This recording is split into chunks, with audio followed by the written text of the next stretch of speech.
Hello, I'm Dr. David DeRose. I'm a specialist in internal medicine and preventive medicine. And over the years, working in medical clinics and in residential lifestyle change programs, I've heard a lot of questions.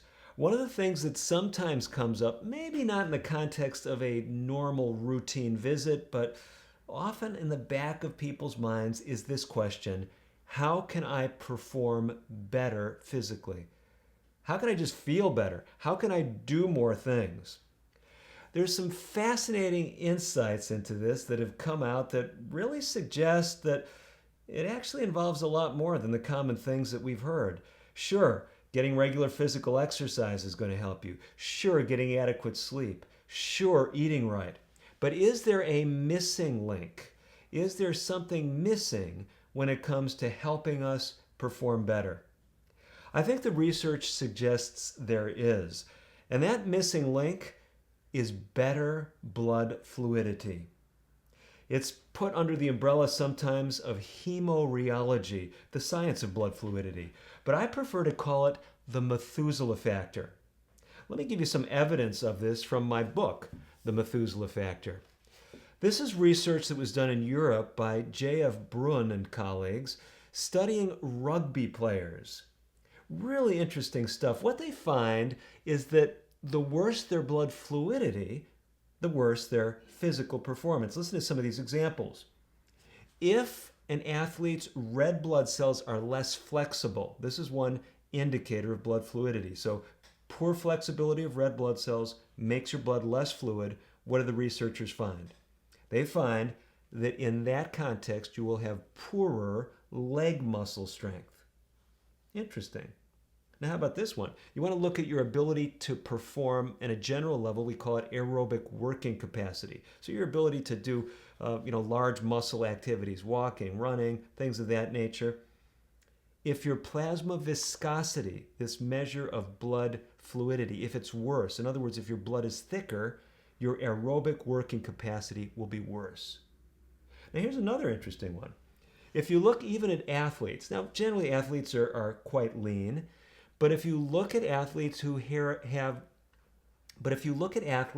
that have even a bit more body fat mass, they find that the more fat that the athlete has in his or her body, the more their red blood cells tend to clump together and the worse their blood fluidity.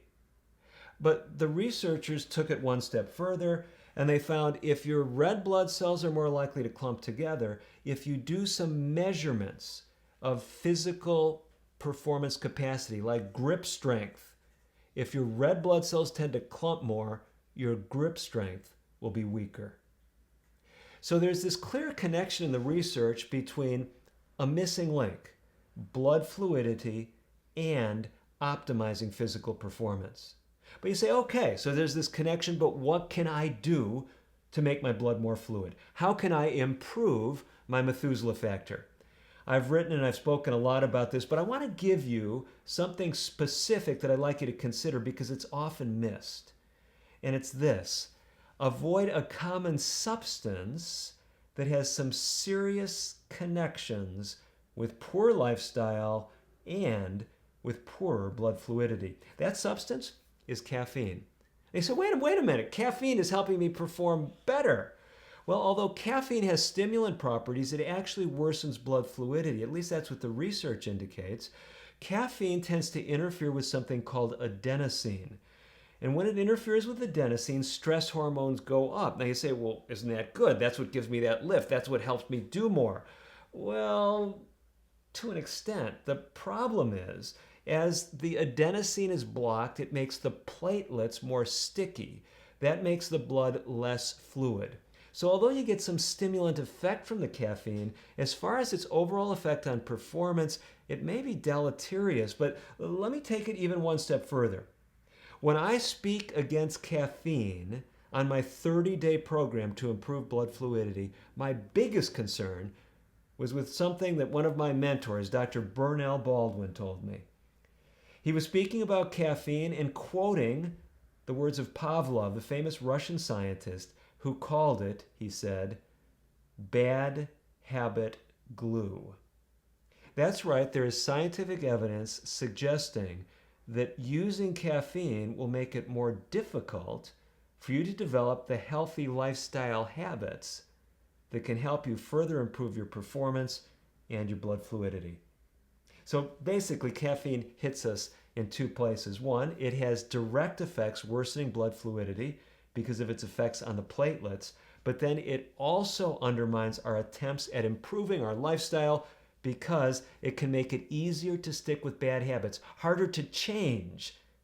That's what the research indicates. Well, a missing link to better physical performance?